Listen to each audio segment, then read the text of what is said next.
and a hush falls over the room. Hello. Welcome to, can you believe it, the season finale of Fishtrap Fireside. I guess it's spring, yes, yeah, well, welcome, the 13th season finale, which means next year will be the 14th season opener, but stay tuned on that. So I'm Shannon McBurney, not Mike Midlow, as you can see. I get to host tonight because I get to. It was fun because of this special night we're going to have tonight. It's something a little bit different. I don't think something we've done before. I want to say, when was it? Cam and Kirsten, it was, August? I think we sat down and talked about what we could do this year with youth programming and had this idea about what if we took not a youth fireside, but made us a regular fireside, invited some of our talented young writers to come in and read tonight. And that's what's happening. What's really exciting about this is that each of the schools picked the writer. Fishtrap had nothing to do with this, so other than to host the night. So each school decided what writer and how they were going to pick them, and they each did it differently. So I'm excited to hear from these folks tonight.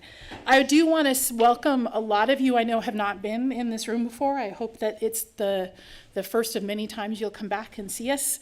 If you're attending Fishtrap for the first time, I think you're going to learn some things about us and what we do. More importantly, you're going to hear some amazing things from the young writers we have in the county. If you're attending online, welcome.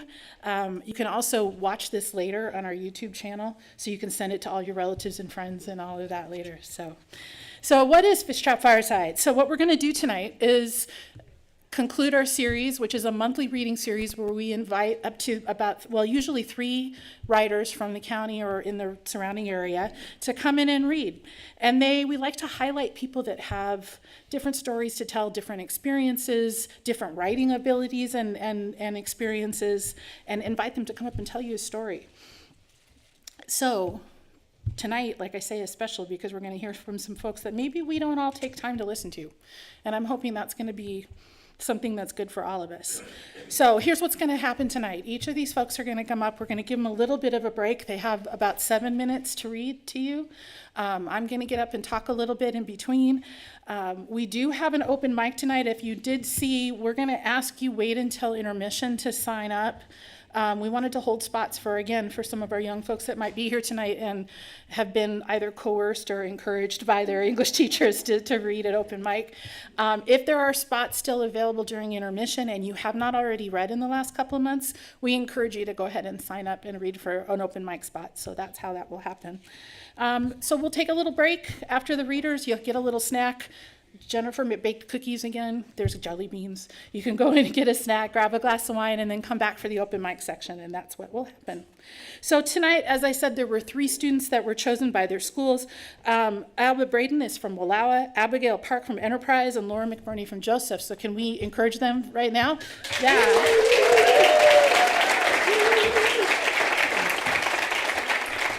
I'm kind of amazed. I got to talk to each of them before they came up tonight, and they're all cool as a cucumber. So I don't know if they're playing with me, but they seem ready. But I told them also this is the friendliest audience in town, so we'll be good.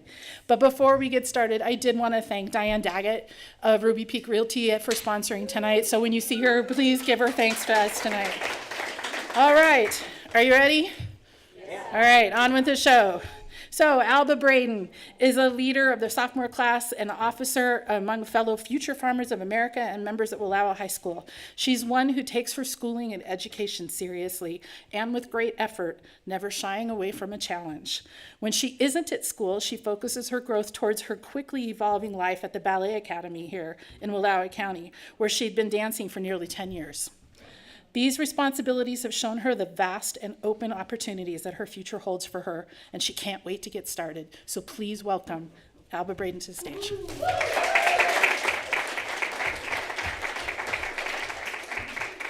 Good evening, everyone. I just want to start by saying that it is a true honor to be here, and I am really excited. So before I start reading my poetry that I have created for you tonight, I'd like to give you a little bit of context. So I wanted to create a story that was personal to me and my life, but then I started writing and realized, how could I make this personal to my audience? How could this affect my audience and their own individual experiences? So if you'll bear with me, everybody close your eyes. Can you close your eyes with me? Close your eyes. Okay, think of a time in your life where you hit rock bottom, where it was going well and then it crashed down. Maybe you lost a loved one. Maybe financially things weren't right. How did that make you feel? You were stuck. You were horrified, terrified, worried. Now open your eyes and hold on to that feeling as I read for you tonight. A place called rock bottom. Darkness dances in front of my eyes. Feet brush on shattered floor. There's nothing here but a tempest threatening the stone hedge that once held strong. Mocking yet comforting as it has become so familiar. O stone hedge with a heart, wilt thou not beat again? Imprisoned by one's own mind, rusted cell bars set to entrap or protect, who's to say? For the mind is no longer a place of sanctuary. Peace and meditation have become strangers. Distant memories like this ill-lit shadow will swallow me whole. Feet still brushing on shattered ground that now bully with broken shards. Pain. Tempest now sweeping through these cracks exposed. Pain. Alone I have become my own demon. Me, myself, and I. Suddenly I become blind. There is a beam at the end of this vast tunnel. The radiance sings, calling out to me in haste. For this light I realize is me. This light I realize is many faces, yours, mine, and ours. We are the feet brushing the shards. We are the hearts ready to beat. We will not be imprisoned by our own minds. We will fight our demons. We will find peace. We are not alone. We will not stay at this place called rock bottom alone. Thank you.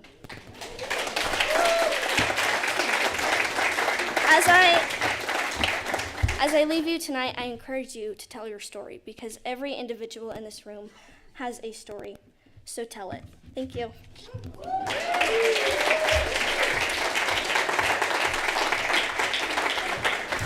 Wow, thank you so much. And she took our line there. Everybody does have a story. Thank you so much. Wow. Before I go on with this too, I also want to acknowledge the teachers who guide and encourage these folks to come in and do these readings and helped select them tonight. So thank your local English teacher. Do more than that. These folks do magical work and they do it without, I think, the kind of support they should all get. So not just your English teachers, all your teachers, but please, thank these folks. A couple of them are in the room tonight, so thanks for that. So next up, I did want to tell you about something that's kind of cool that's happening here. On April 22nd, a lot of you remember Ellen Lewis, E.M. Lewis, who was our writer-in-resident playwright, and last year she brought one of her plays to Wallowa County Strange Birds. She's coming back with another play, different theater company. The Bare Bones of 21 Theater Company are coming up with 2 professional actors out of a production of Dorothy's Dictionary, which she actually did a test reading of, a staged reading with our Mid-Valley Theater Company. And if I recall, Emrys Hobbs was one of the actors on that program. But the program has been, this play has been polished and has won some awards, and she's bringing it here on April 22nd to this stage. There are tickets available now at 7 o'clock, and I did want to read this. Sparks fly when Zan, an angry high school student, is forced to work off his community service assignment, helping Dorothy, an ailing librarian, but each of them might just have what the other needs if they can only find the words. So tickets are on sale. Dorothy's Dictionary is just something that I think all of you will find encouraging and hopeful, I think, in a good time. So tickets are available, just $15, $5 for students. There's also going to be an assembly at Enterprise that they're going to do a separate production. So look forward to that. All right, let's keep going. Abigail, are you ready? Yes, great. Abbigail Park is a sophomore at Enterprise, Oregon. She's an avid reader and writer, and is part of a leadership program, leadership programs like Family, Career, and Community Leaders of America. Abigail is an ambitious student who strives to improve her skills as a student and a writer through observation and quiet creativity. Abigail spends her time crafting worlds and stories with the hope of becoming a published novelist. Welcome, Abigail, to the stage.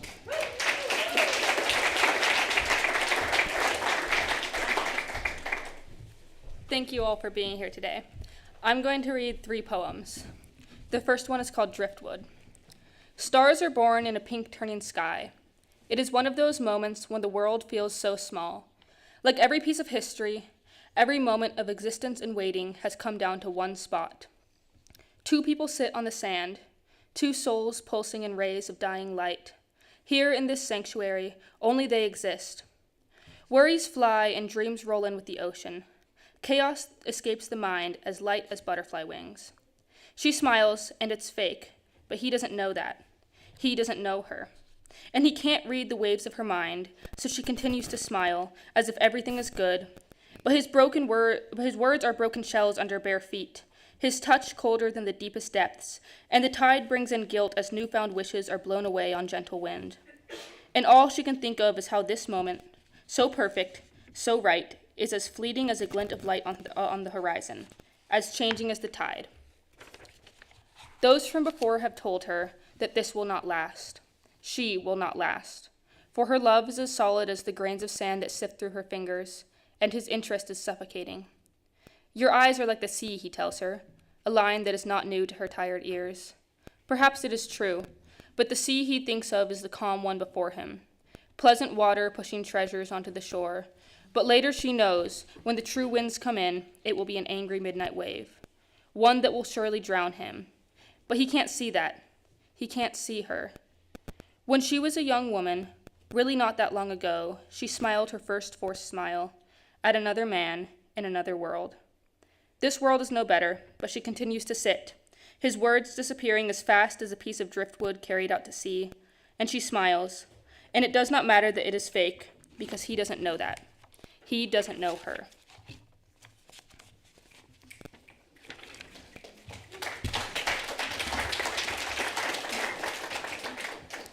My next poem is called Ink Stains. Ink is like blood, spilling from your pen like blood does from your veins, but blood stains the walls of your house, the walls of your heart. Ink, on the other hand, stains paper to create and craft and build. Ink stains are the night sky, your soft hair, your mother's eyes, your sister's heart. Blood stains give you panic attacks. Ink stains calm you down. Blood is real, they say. It is what keeps you living.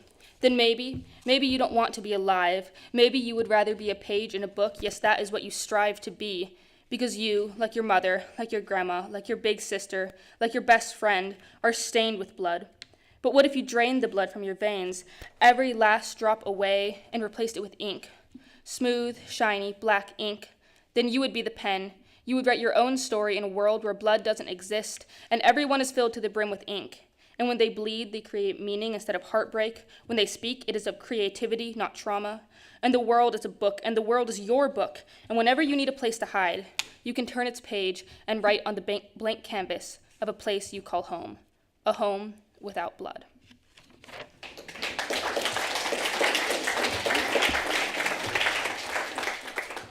My last poem is called Tomorrow. Today was bad, I say. Then tomorrow will be better, they tell me. No life in their eyes, no meaning behind those words, their faces blank like dummies in a storefront. And I sit so long that the dummies start to talk. They start to walk towards me, their faces contorted, reminding me why I resorted to myself and not them, not anybody else. Words spill from their mouths, but their lips are barely moving. The sound is coming from somewhere else, meaningless letters oozing from what should be their mouths. They're telling me that I'll be okay, and maybe that's true. Maybe someday I will be okay, but today is today, and I'm not okay. The future doesn't make the present right, I say. Tomorrow I will drown my demons, but today they are drowning me. Today I am drowning. Tomorrow will be great, but today I am anything but that. You're at rock bottom, they say, so just go up. But I can't go up. The floor is opening, and I'm falling to a depth below rock bottom, a pit so deep I can't dig myself out, and today I'm trapped with no way out, no staircase to light, just me in the darkness, stumbling over piles of plastic limbs and heads, their fake faces still moving, still talking, the meaningless letters burning my skin, shutting me up, pulling me in, dragging me down, and I become stiff like them. My eyes disappear into my plastic skull. My hair turns to dust, and that is when I realize there is no tomorrow, because now I am one of them, nothing but a fish in the sea of them. Tomorrow will be better, they tell me. If only tomorrow existed, I scream. We continue to chase it, but it's always just one step away.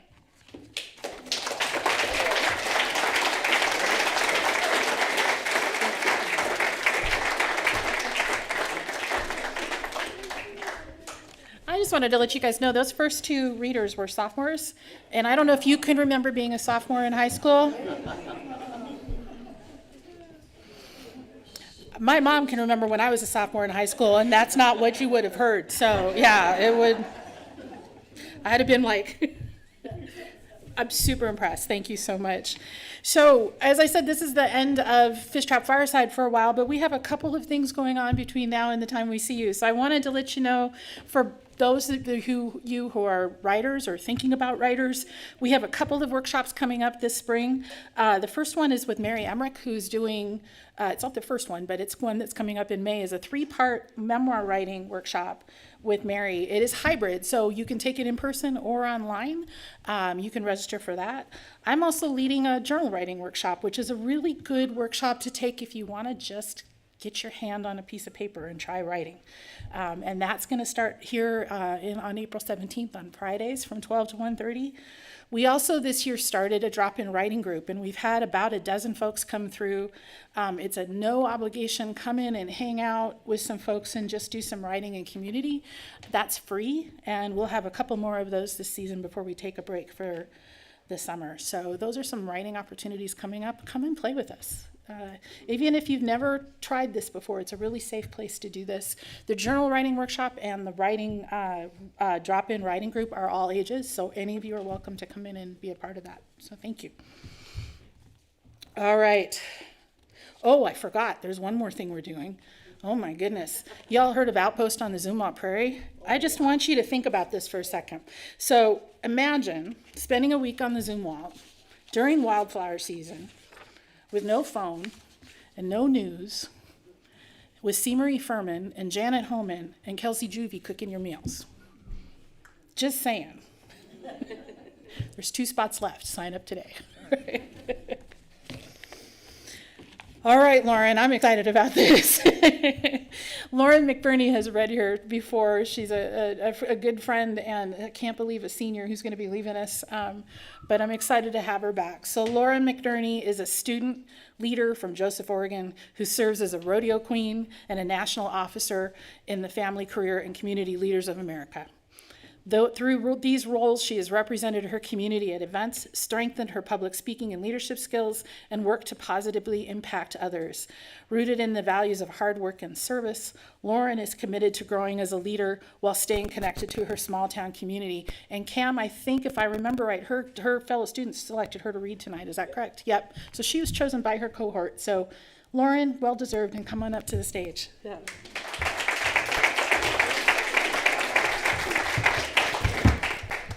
Awesome. Well, thank you all for being here.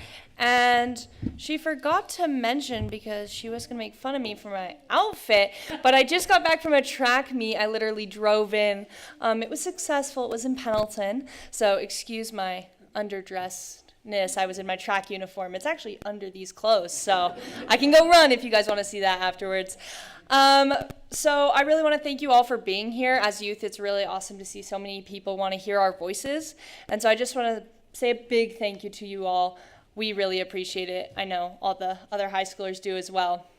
So before I start, this essay was written using a technique called CROTS, which was one of Cam Scott's lessons he taught to my English class, where you write in quick yet detailed flashes of thought with broken ideas and leaving them incomplete.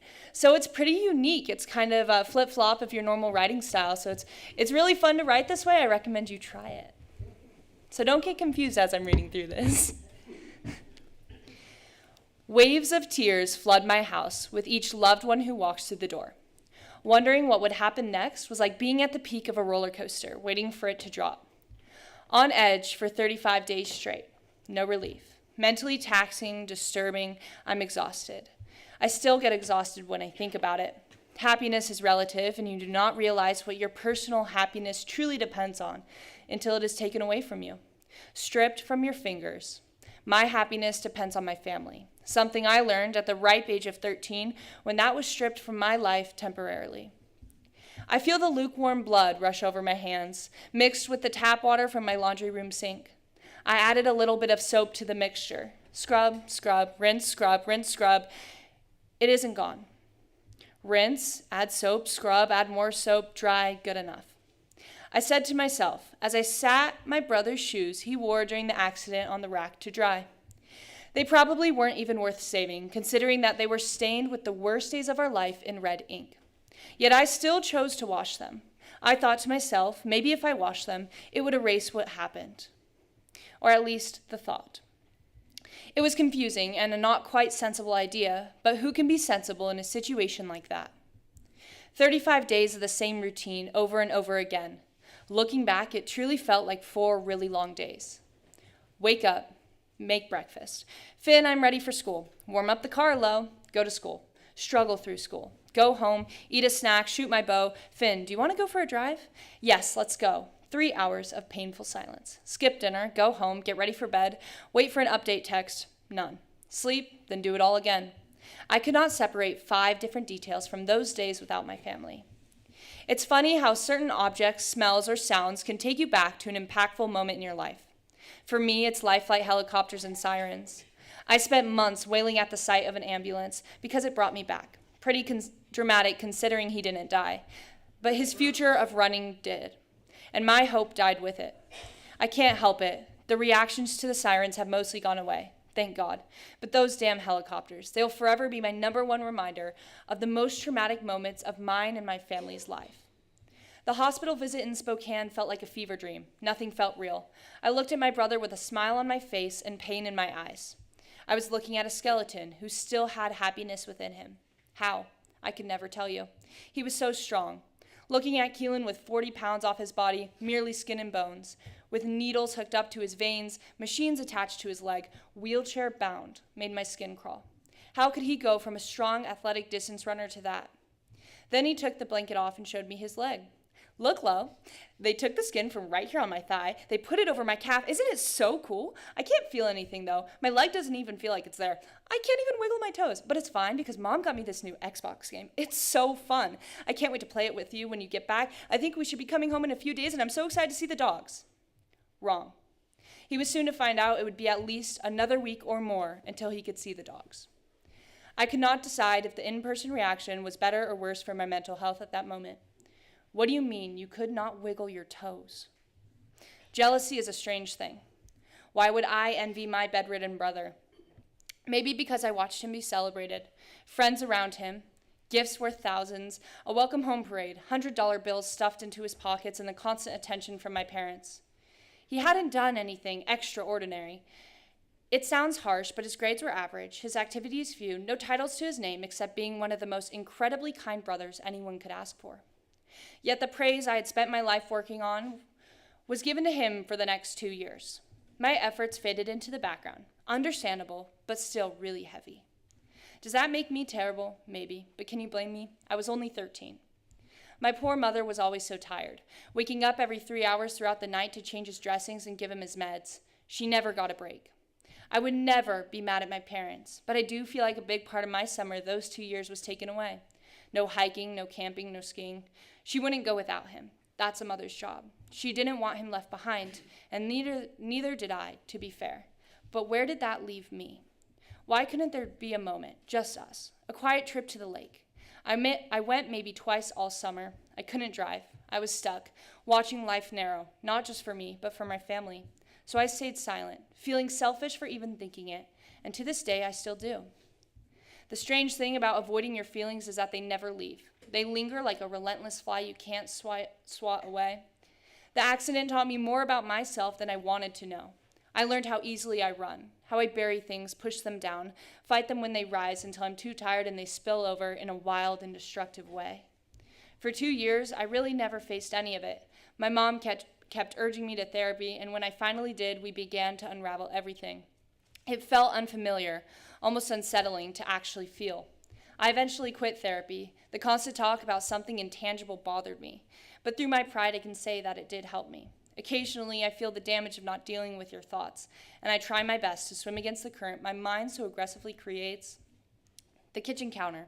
I circled it for hours, stepping carefully around the cracks in the wood floor. I set a goal, 55 laps. 55 was my number. I have no idea why. I had to walk 55 times around the kitchen counter, and if I stepped on a crack, I had to do the same with my other foot, reverse the circle, and restart my count. It took hours. The night of the accident, I did this, sobbing. If I did everything perfectly, in order, the same, Keelan would be okay. That is at least what I told myself. It took me 6 months to get over the 55 laps. Sometimes I notice myself doing it by accident. It is an escape from my brain, except for the times when I do it wrong. I panic, cry, convince myself my world is on fire. But maybe my world has been on fire since the accident. I will just ignore it and do my 55 laps. Thanks.